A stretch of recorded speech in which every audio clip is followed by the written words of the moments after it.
especially our listeners here at HearMe. We've actually never met, so I've just only been a picture on a Slack channel. So I'm excited to introduce myself. I'm excited to introduce Carlos, who is amazing. That's all I could pause and then just say amazing. I'm really excited to get back into the same conversations that we had started during the pandemic, because the empathy, the compassion, the dialogue needs to continue. And so using May as a container to do that, as it is National Recommitment Month, this is a perfect opportunity to do that. And we have the person with a brilliant mind to give us a lot of information today. So I really am excited everybody is here. Being in conversation with you is, it's a gift. So I'm just going to say that because, we know each other from like the fitness space, but also just kind of like the activism space within health and wellness. And I've got to watch you get amplified, grow, and do the work to create change within those spaces. And even though like I'm no longer in New York City and, not as involved in the fitness community, I still see the ripple effect of everything you've done and the way that you're being brought to the table to like flip it, shake things up, and make people be more intentional about what the work that they're doing. So from where I sit, that's really rare. And it's nice to be in conversation with someone who recognizes that and kind of gets to create that change. So even though that's not this conversation, plus you're brilliant. You got them degrees, accolades, constantly always coming up. So it's the good BJ stuff. just knows how to get me to blush, y'all. Like, don't. She's trying to bring like that highlight, bring my cheeks out a little bit so it looks good on camera. I know what she's doing, y'all. I know what she's doing. But I appreciate it, BJ. Thank you. You're welcome. All right. So everybody, welcome to Recommit to Real Conversation. It's a virtual conversation with Carlos Davila. If you haven't met me, which you haven't really, except unless you're on Slack, my name is BJ Watkins. I'm actually the new head of community. So I'm really excited to have all of you here. For the listeners who are joining, thank you so much for showing up. And for anybody else who's not familiar with HearMe, I'm just trying to give you like a little bit about us. So actually, HearMe is an on-demand, emotional wellness app that connects members to our very, very, very trained volunteer listeners for, peer-to-peer support, text-based chats, anytime, anywhere, with thousands of empathetic listeners across the globe. So we're not just, in a container of the US, we are global, which is really exciting, that really leans into the empathy and compassion and one-on-one peer-to-peer support. So kind of getting to expand that, thinking that, National Recommit Month would be a great opportunity for us to all kind of reflect on the goals and practices that, we leaned into when we were really inspired and at home during the pandemic. But now that things are really starting to normalize, are we still leaning into those complex, emotional, challenging conversations? So today, I'm really excited that developmental psychologist Carlos Davila is here with us today. And just before I forget, my pronouns are she, her. And so, Carlos, I'm going to turn it over to you to tell us a little bit about yourself, because I don't want to read your whole bio because it is incredibly long, but I know that you have those power pieces that I think that are important for the rest of the community. Thank you so much, BJ. Pleasure meeting all of you virtually. We're back on Zoom, yeah. This is part of that new normalize. And I think it's important to kind of put a positive spin on it and see this as an opportunity to connect in ways that we may not have pre-pandemic. Who am I? I am a father, an educator, a fitness professional, a yoga instructor, a nutritionist, a advocate. It's a long list, y'all. It's a long list, but I think the thing that I'm proudest of being, honestly, is being human. And I say that to differentiate from being people, right? Because for me, humans and people are different, right? humans are constantly evolving, trying to figure things out, trying to figure out how to connect with other humans. People have their mind made up about what's right, what's wrong, who they should be with, who they should be around, right? And for me, I'm constantly striving to be a human and add more things to my humanity, right? So whether that's being a father, whether that's being a better partner, whether that's being an advocate for anyone who is anyone, right?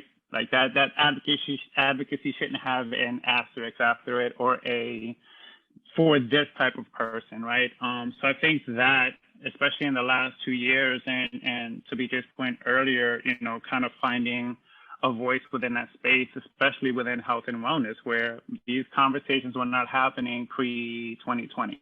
And I'm a data person, so anyone wants me to provide data for anything that I say today, please feel free, because I'm never going to say anything that I don't have, data to support.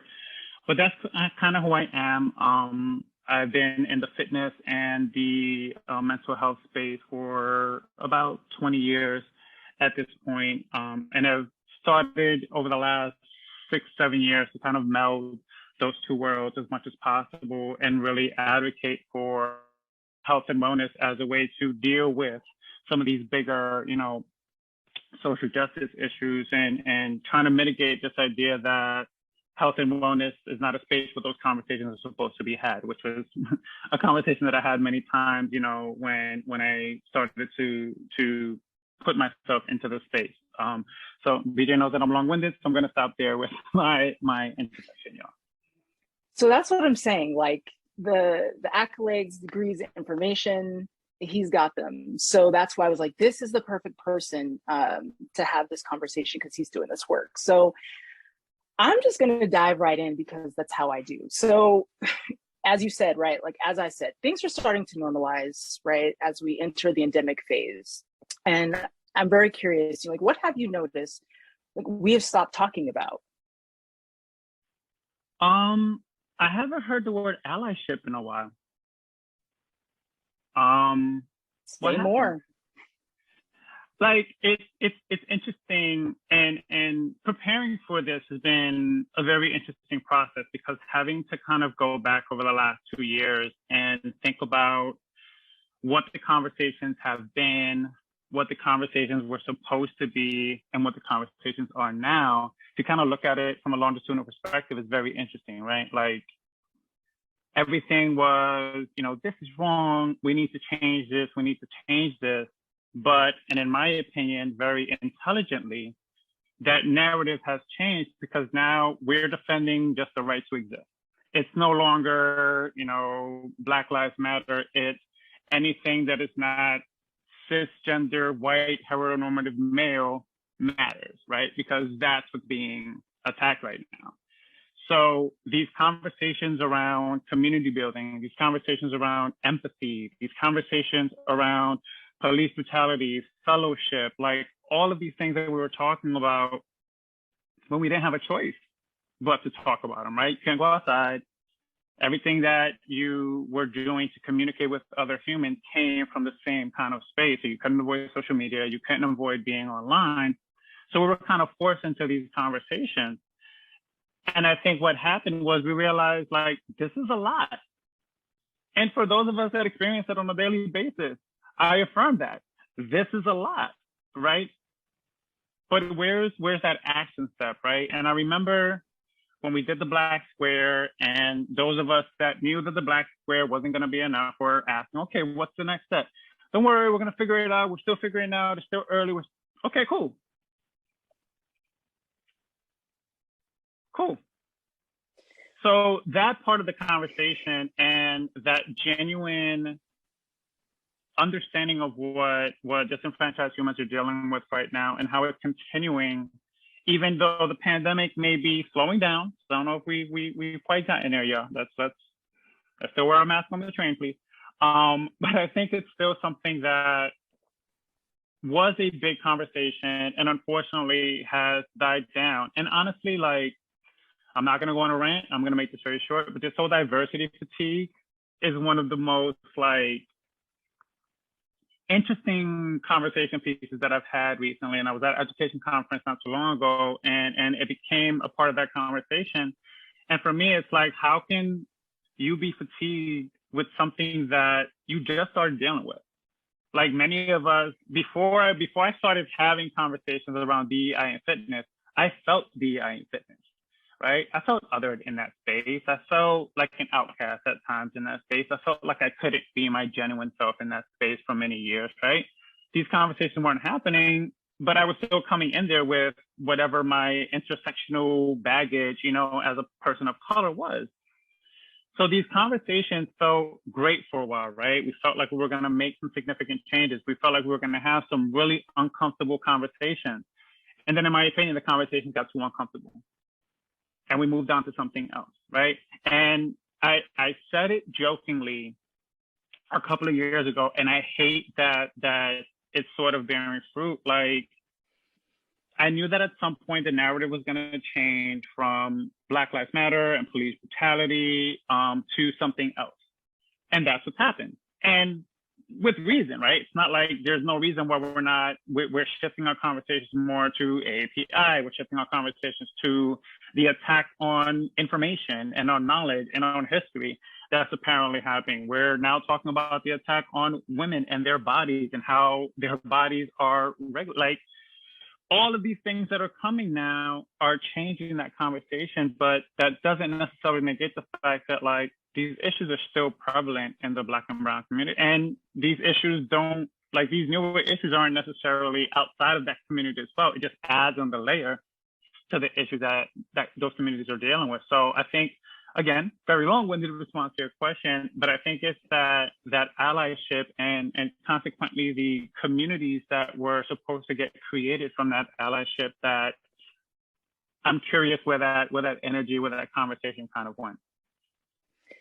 And that's really interesting because I think about people, it's just as you said, right? Like we're focused on one particular issue, and then it seems like on the one hand, we talk about our ability to have complex conversation and hold space for many things, but somehow in that container, right, we just pivot and kind of just in short, like forget about the people over here because we're focused on the thing in front of us right now. And so I think about like, what impact do you think that has on our actual ability to commit to real change? I mean, real change takes a certain level of discomfort, right? Like no significant change is going to come without a certain level of discomfort. And if we're not figuring out ways to feel a little bit more comfortable being uncomfortable in these conversations. And the thing is, the conversation is not comfortable for either party. Like the person of color or the non-cisgender person that is having this conversation doesn't necessarily want to talk about it. But for a year and a half, we were asked to have the conversation. We were asked to provide the information, the resources, the narrative. If that information didn't turn into a certain level of empathy, and that empathy didn't lead to a certain level of conversation beyond sort of this very, on the surface conversation, then narratives aren't changing, perspectives aren't changing. And yes, we went from microaggressions to macroaggressions, but now we're kind of back to microaggressions, right? Where it's a little bit more subtle. And it's because we're not having those honest conversations. We're not having those uncomfortable conversations. And we're not okay with saying, you know what, like, I don't completely get that, but I understand where you're coming from. Like empathy doesn't mean that you have to completely understand everything that someone is going through, right? There are just certain things that contextually you're not going to understand.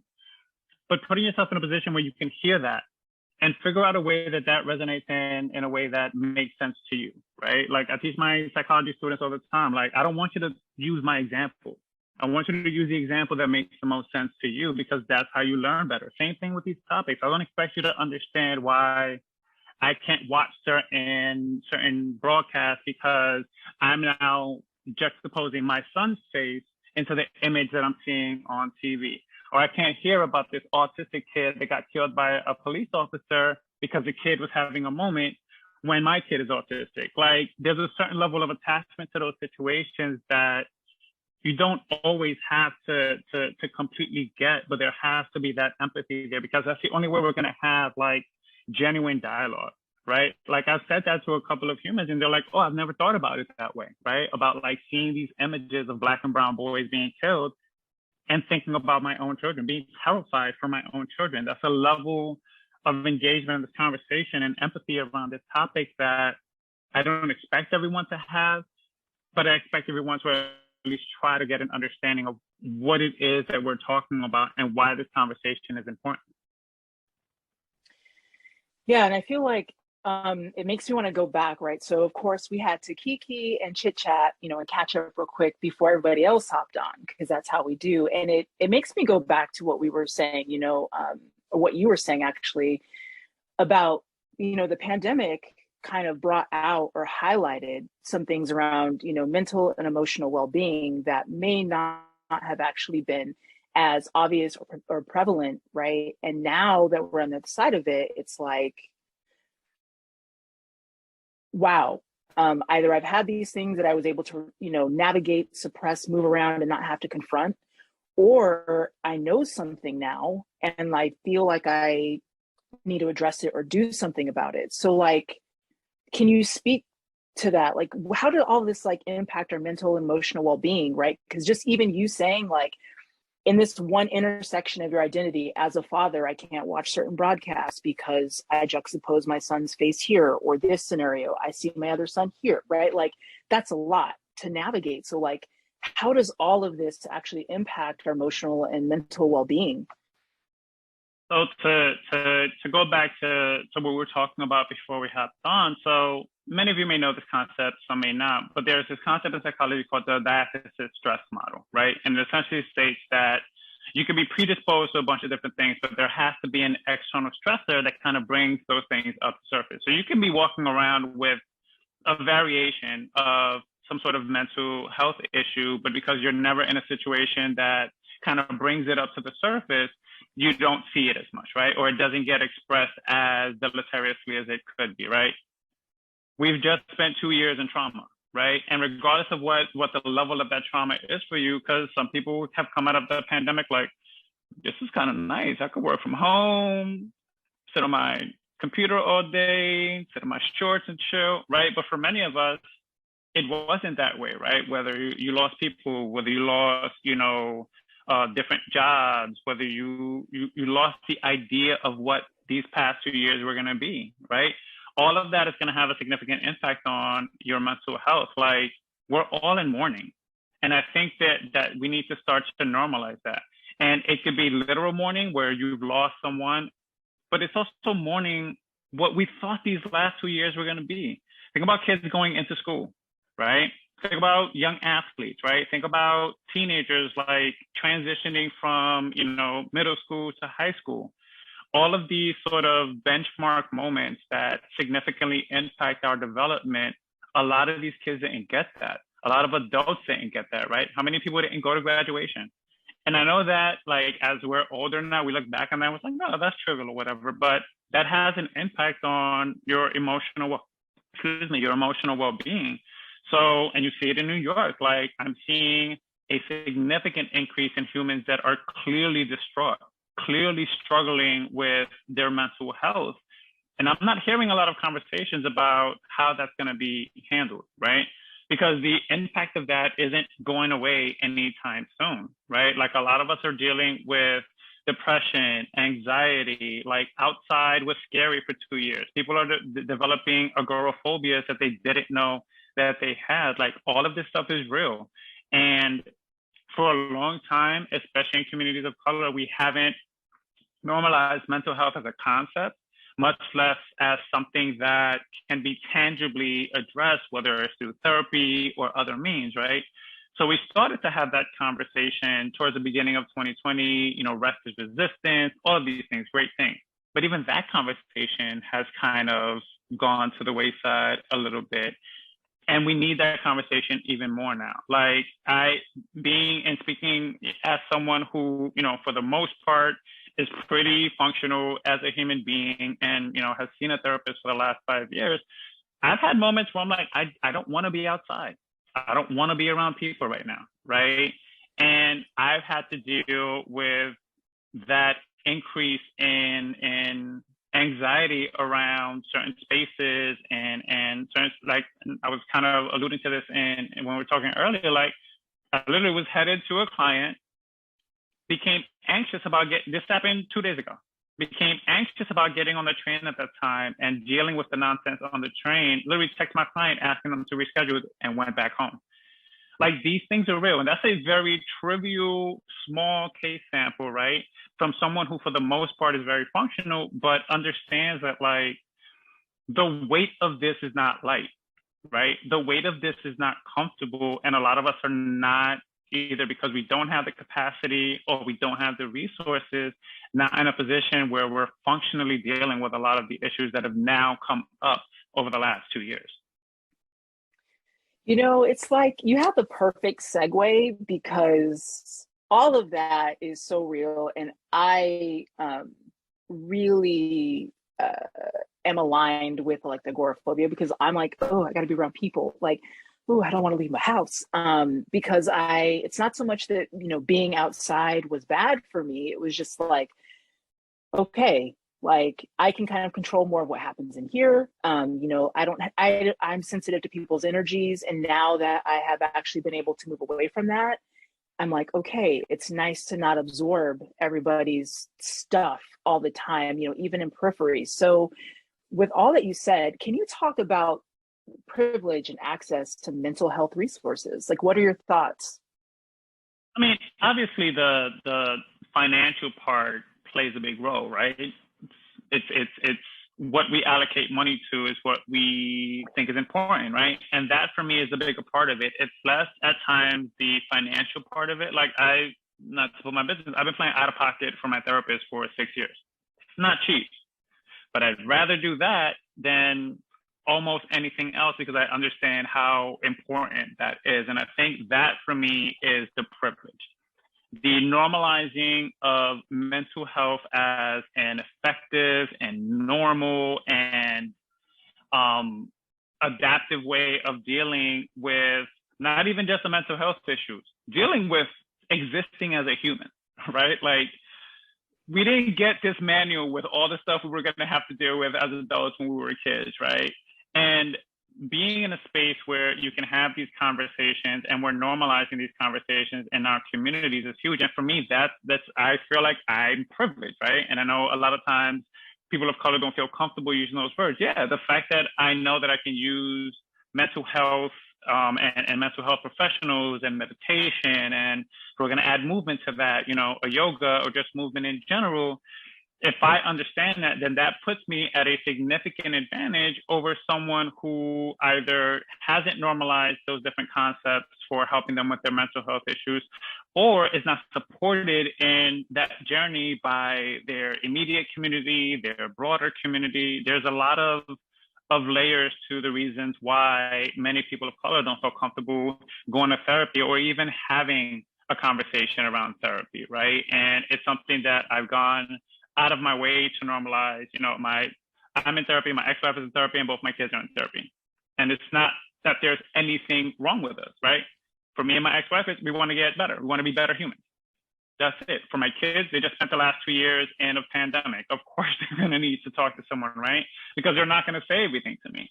So all of that for me is a privilege, right? And it took conversations with my kids, honestly, especially for the oldest of my two, who had a moment where he was like, there's nothing wrong with me. Why am I going to therapy? And I was like, is there something wrong with me? Is there something wrong with your mom? Then I need that to be less a part of your narrative around it. Understand that this is just something to make you better, to help you better understand yourself, to help you better communicate with other people, right? That's what that privilege is, the normalization of this space is not only safe, but also as a functional space, right? As a space for growth, right? The same way we're spending money on 3 different gym memberships that we don't go to, you can spend that money on a couple of therapy sessions that is going to be just as impactful for your growth as going to the gym.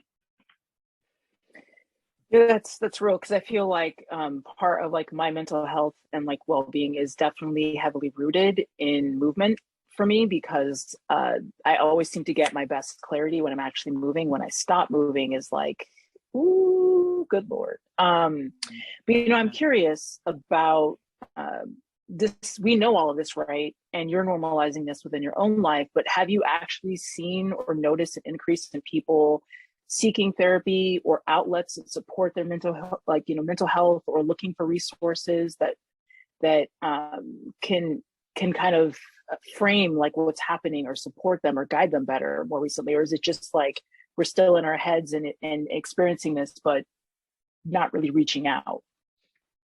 I think in the last 2 years, there was definitely kind of a bell curve where we started to realize it was a necessary conversation. We started asking questions, and then all the other stuff kind of got in the way, right? And we kind of got back to TikTok and, going to the movies and all the other things that we do to avoid thinking about the things that we have to deal with. But I must say, and it's the universe is a very interesting thing, because I literally just had a conversation with someone who said that they were in therapy this morning, and I literally looked at my phone and said, hallelujah, right? And not from a this person needs help kind of space, but from this person needs to heal, right? And I literally got emotional when I saw that message, because it's one of those things that I don't want to force anyone into that space, but once you're there, I got your back.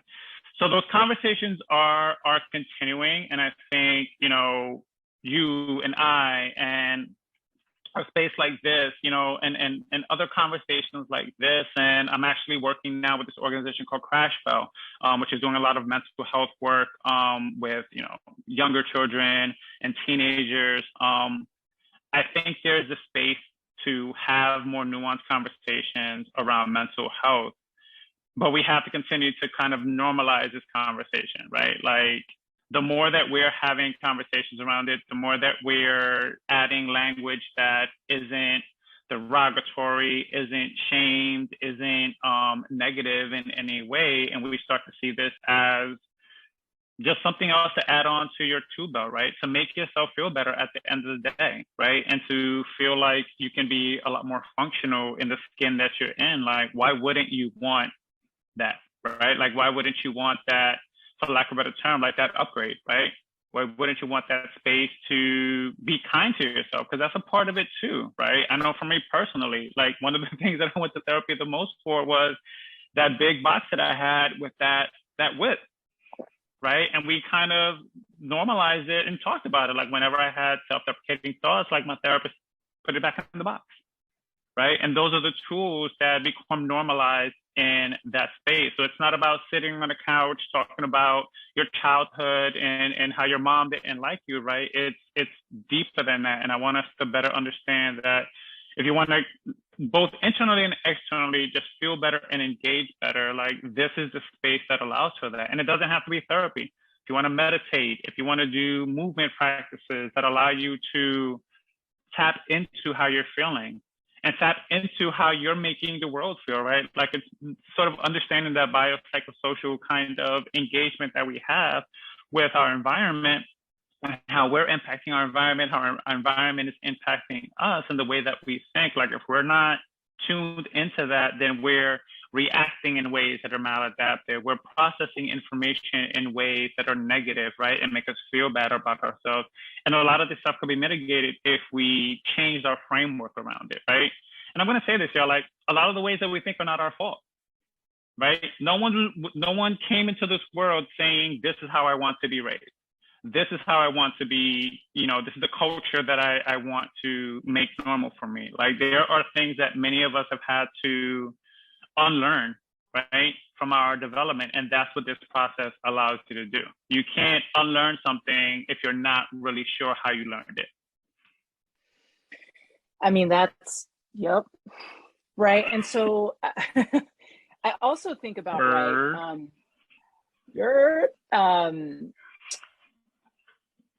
I want to talk to you about kind of knowing your people, right? Or the access and power to meaningful relationships, and what your views and thoughts are, right, on empathy and peer-to-peer support, because we're an app that does that, right? That's what we lean into. And so while we're anonymous, personally, I think that there is power in being able to, like, not everybody can do it at the first go because it does take practice, right? But people can kind of open up and say, like, this is who I am. I'm having this vulnerable moment and this is what's going on with me. And then being supported through that. And especially for people who don't have the financial privilege, right, to pay $150, $200 a session, because that's how they do it in New York City, if not more, right? Yes, ma'am. How beneficial do you think that is? Because I'm also asking because I think, you know, for those of us who are listeners on our app, I think sometimes they don't necessarily always understand the power of what it is that they're doing. I think the big thing is that if you're not going into this understanding that it's a process, right? And we're in a very right now kind of culture, unfortunately, right? Like the results have to happen immediately or I don't want it, right? It's going to take you a week to deliver that? No, I'm good. I'll figure something else out, right? So I think that immediate gratification that many of us have makes it a little bit challenging to put yourself in a space where it's going to be a long-term process, right? It's going to be a tiered process. Like there are certain things that we need to address before we can even get to this thing that you may be focusing on. So understanding that this is when you make the decision to better your mental health through whatever space you're going to do it through, you also have to commit to the time that's going to take, right? And the best analogy I can think of, it took you however many years to develop this way of thinking, develop this way of responding, develop this way of emoting. It's going to take some percentage of that to unlearn that and learn something new, right? You have to give yourself that space, right? And you can't see that in a negative way, right? It's literally like it took this much time to make this way. I'm going to need some of that time to unlearn that. And a lot of these things are deep rooted. A lot of these maladaptive ways of engaging, right? And honestly, not to make this political, but this is why we're having some of the clapback that we're having now, because certain humans can't accept the fact that they just can't be jerks anymore, right? They just can't take advantage of situations anymore. So they're mad. And that's what we're seeing with a lot of this legislation, right? It's that, well, what do you mean I can't do this? What do you mean I can't touch people the way that I want to when I want to? What do you mean I can't talk to people in this way and there'll be no consequences for it, right? This is a process, right? This is something that you have to commit to the same way you would commit to any long-term goal, right? No one that's trying to lose 100 pounds thinks they're going to do that in a week. That's the same thing with therapy. Anything, and in my opinion, anything that is going to be that life-changing, you want to invest some time in it. Like I don't want a quick fix for something that's important to me, right? Why would I want a quick fix for something that literally is supposed to make me a better person for the rest of the time that I have on this place? So seeing it as a commitment to yourself. And unfortunately, for many of us, that's difficult. I can speak from personal experience, like having to commit to myself was difficult because a lot of the issues that I was dealing with was the fact that I don't see myself in a positive way, or I didn't see myself in a positive way. So then OBJ is going to get at me for using the positive tense when that's not the case anymore. But that's what the process is, right? It's really sitting in conversation with yourself. And it's not going to be a fun conversation. My therapist would actually have me stand up and argue with myself when I would say something self-deprecating. Be like, okay, I want Carlos to respond to what Carlos just said. And I'm like, do I really have to do this? But now I do that internally when I have those moments, and I literally just did it now when I had a moment where I was speaking in the present tense about something that I've worked on and don't do anymore. So you're seeing in real time how it's still an active process, but I can say this with all honesty. The person that I am today, the impact that I feel that I'm able to have, the spaces that I'm able to positively impact, the young men that I am raising, none of that happens because the Carlos that you're seeing right now is not the Carlos that I was 10, 15 years ago. And it's challenging sometimes for me to own that because can I curse on this? I'm not gonna curse. I was a jerk. I'll say jerk, but that's not, I wanted to use a more aggressive term for that.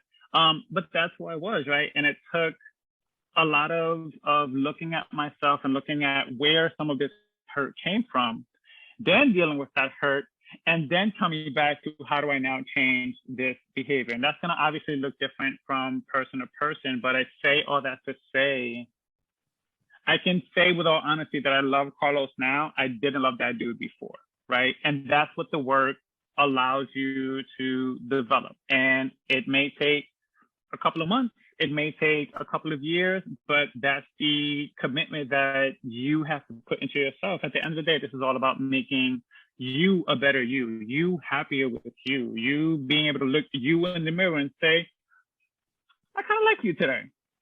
Let's go outside. Let's do some things. Yeah, like I think to like reframe, right? Because as much as we would love to be, you know, therapy on some level, like we're subclinical, right? And so I frame this as you've done the larger work, right? But in those moments where like maybe you needed somebody to, when your therapist wasn't available, right? Or like that friend, that relationship, that peer-to-peer, has that played a contributing factor into your daily growth into this Carlos that you like now? And yes, I heard you and I was like, wait a minute, I know he didn't, y'all, but you caught yourself. But for me, like having the space of something like HearMe it's what I'm privileged enough to have in my life outside of that app, right? I can call BJ, right? If I'm having a moment of self-doubt, because I know that she's going to be that person to be like, what are you talking about? Like, you're dope, right? I have those friends that, and what makes that valuable for me is that I also have friends who say that just because they say that. They're going to say that to anyone, right? So I don't give that as much credit, but having humans in your life that are going to be honest with you in a loving and caring way, but at the end of the day, still want the best for you. That to me is what this app can be, right? And what does having someone who can just hear how you're feeling, empathize with how you're feeling, possibly recontextualize it. But for most of us, right, the act of talking things out has so much value. There have been so many times where I've left therapy sessions pissed off because it was just me talking the whole time and me coming to my own conclusion. At the end of it, I'm like, I see what you did there. I don't appreciate that you couldn't just tell me that at the beginning, but thank you for allowing me to go through that process, right? A lot of times us hearing ourselves, right? Because a lot of times we don't hear ourselves. We hear ourselves in our head, but we don't hear ourselves out loud. And those are two different sources of information, right? The voice that we hear in our head and the voice that we hear when we speak it out loud are two very different things, right? And being able to say some of these things out loud to someone that is actively trying to listen and is going to kind of say some of that stuff back to you and recontextualize it, that's a big part of the puzzle, right? Because we can come to a lot of these conclusions and understand better what's kind of blocking us from getting to whatever that idealized, self-actualization that we would like to be. Hearing what some of those things are that are getting in the way of that, like even if you're taking that step, just to have that conversation and get some insight into what's going on internally, it'll honestly make this process so much easier.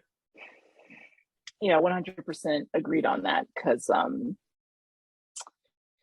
I always, because we're text-based, I know the few times like I've been a listener to other people or even tried to use the app, I feel like when I go to actually type or text something out, it's like another like mirror or reflection of like, oh, do you really feel that way? Like, because it's kind of radically honest for me in a lot of ways, but also something about writing things down feels kind of contractual. And so it's like, if I'm going to say this thing about myself and I'm going to type it out, then I must be really committed to that thing. And do I really think that? So it's like another bullet point on like the point I'm trying to convey. So like that really, that really hits. And so I pivot towards, right, we have these conversations, we have these new discoveries about ourselves, right? Because inevitably the goal and the hope is to broaden our understanding or to grow. And I'm curious, right, what are your views on the extension of empathy towards ourselves, right? As we grow and kind of like recommit to things that we've discovered? I think that's honestly the hardest part of it, right? I think that self-empathy and culture, gender, socioeconomic status, like all of these isms or all of these ways that we define ourselves have an impact on how we feel about ourselves, right? Have an impact on that empathy that we can have for ourselves. And unfortunately, for many communities of color, that internal conversation is demonized.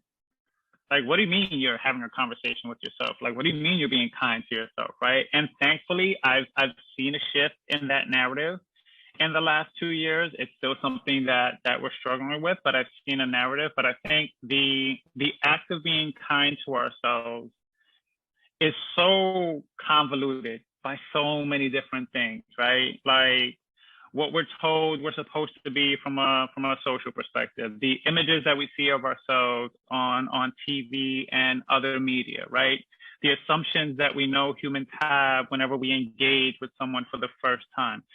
All of these things not only negatively impact at times how other people engage with us, but it also impacts how we engage with ourselves. The discomfort that many of us feel walking into certain spaces, because we don't have empathy for ourselves. We don't feel like we should be there. Like we don't feel bolstered enough in our own sense of self and our own self-awareness and our own emotional intelligence, which is a term that's been, very popularized over the last 2 years, because that's what's been normalized for us, right? Like a lot of the people that are having these conversations now are people that didn't grow up feeling like they were loved, right? And had to really commit to liking themselves before they can advocate for anyone else, right? And I think the process of liking yourself adds to this, right? Because the more you start to like yourself, the more you better understand yourself. The more you better understand yourself, the more you understand the components that make you you. The more you understand what those components are, the broader that empathy can now become. Right? Because now you're understanding yourself better. So you're understanding what your intersectional tethers are to other spaces. And that creates a different perspective. That creates a different conversation. And for me, like that's the biggest part of this puzzle, right? It's that perspective. It's that understanding that not everyone is going to understand everything that you've gone through, but that doesn't mean that they can't empathize. That doesn't mean that they can't figure out a way to make that make sense for them. But to your question, that empathy has to start internally. And unfortunately, that internal empathy tends to be what blocks these conversations from happening. Because we don't want to do that internal work. So we don't even have the capacity to start that external work. And if we do that external work, it's literally just that. It's external. It's a facade. It's your Instagram post, right? It's your Tinder profile, right? Like that's all it is. It's not this genuine understanding of who you are and what the totality of you is. Because there are parts of that totality that you don't want to talk about, that you're not comfortable with. And that's where that internal empathy becomes even more important.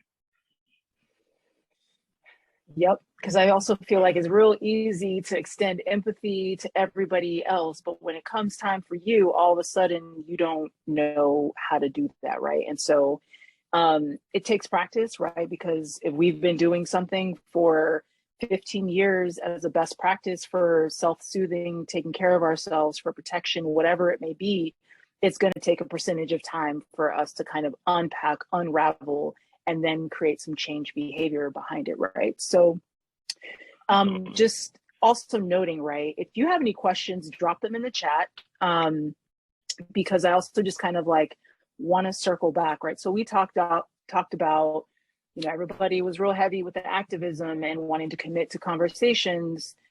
And we've gone on this journey of like kind of understanding how we are healing ourselves, but also kind of reflecting on the state of mental health and wellness right now. And it's kind of doing one of these things, right? But as we start to exit out of this conversation, what is something you want anyone joining or listening later to take away from the conversation that we're having as we try to recommit to things that we thought were important in 2020 and now as we enter 2022 may have forgotten?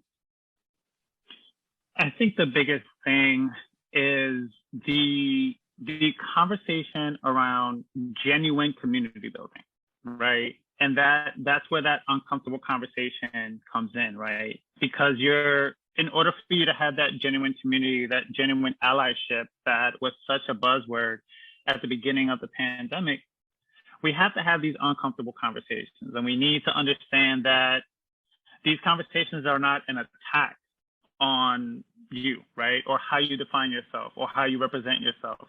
It is me giving you my perspective, my lived experience, my narrative, so that you better understand how I'm engaging with the world, or the fears, the anxieties, the various issues that I deal with the moment that I step out of a door existing as the person that I am, right? And that empathy goes both ways, right? Understanding that there are certain allies that I know want to do more. I know want to engage more. I know want to have more of an impact, but either don't know where to start, don't know how to continue, or don't feel supported by the rest of their family and friends in what they're doing. Like, I get all that. I know about the racist uncle. I've heard him, right? I understand the impact that he's had, right? I know about the cousin who's, posting some interesting things on their social media, right? But that doesn't change your narrative and your process, right? And I think the biggest thing for me is understanding that this idealized version of what this country can be can't happen if we're not having conversations around why the other is so terrifying for such a large portion of this country.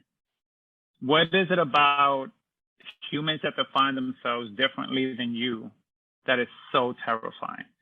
Until we get to what that is, where it comes from, where are we going to go? We're going to keep doing these loops, right? It's going to be great for a little bit. We got a black president. It's all over. Nope.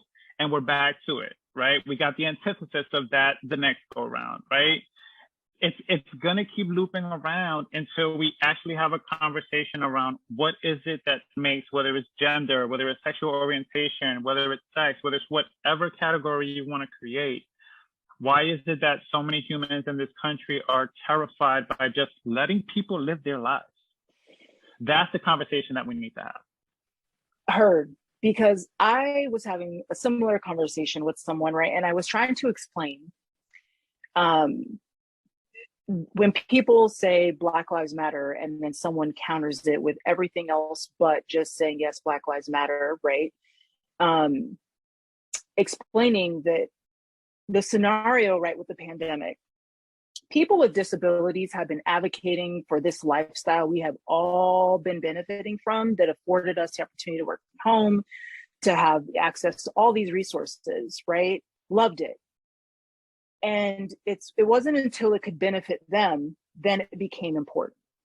And that was kind of the idea, was if you care about the most marginalized and the things that they're asking for, it too will benefit you. Right. And so the concept is still the same, but people don't necessarily view it that way. It's just other, like, by prioritizing you, that means I have to lose something, instead of the idea that we all can gain. Right. So, like, I think the other part I add to that is, like, it's okay within that framework to also make mistakes. Right. There's that oops and the ouch moment. And sometimes what's more harmful than misgendering someone or using the wrong terminology or phrase is actually your inaction, right? Because you saw it, you knew it was wrong, and you did nothing about it. And that tells everybody else in the space it's okay, versus, oh, got you heard, and I will correct it and do better, right? So I add that piece because I think it's so important to that conversation. So again, if you have questions, drop them in the chat, but I want you to finish this statement. Leading with empathy creates genuine community, which is what I think at the end of the day we really need, like genuine, unfiltered, common sort of ground kind of community, right? Where you're figuring out, how do I understand this person better? How do I help bolster what this person needs and not feel like to your point, like giving and helping and providing a voice for someone somehow minimizes that for me. Right. And it's that very, capitalist, like I gotta keep all this stuff for me. I can't give any of the other stuff. Right. But you can still do that and help other people. Right. You can still create a space where others feel seen and heard and appreciated. And that doesn't negatively impact you. If anything, it bolsters your coming into that space with whatever your intersectional components are. Right. And feeling comfortable with however you present walking into any space, right? And that for me is what leading with true empathy and creating a genuinely, empathy-filled space for humans creates just a better understanding of what community is, a better capacity to deal with our biases. We all have them, y'all. Like I know that there's a negative association with the word bias. If you like an iPhone, you have a bias. If you like a Samsung, you have a bias. Like that's literally how I want us to frame it. Because I think the fact that we're so scared to admit that we have biases, like I have a bias for camo, right? BJ knows it because she's wearing one of my shirts. Like that's my bias, right? If you look at my closet, it's ridiculous the amount of camo that I have in it. It makes no sense. Please don't let me buy any more camo. But that's still my bias, right? That's not, I will. It's like 5 things coming up now. But I think if we're comfortable with understanding that our biases are due to socialization, and socialization isn't always going to get it right. Like the things that were normal 20 years ago or normalized 20 years ago are not normalized now and won't be normalized 20 years from now, right? So we can't be so tethered to, well, this is the way, right? That something happened before, because the one thing, and I'll end on this point at least, the one thing that I'm noticing, BJ, is that millennials and Gen Zers care about diversity, right? They care about equity, they care about inclusion. Guess who's going to be spending money on things the next couple of decades? Guess who's going to be making decisions about what businesses they're going to participate in, what places they're going to be applying to? It's going to be Gen Zers and millennials. If we are not having genuine conversations around diversity and equity and empathy and social justice in the spaces that we're in, those spaces aren't going to continue to exist.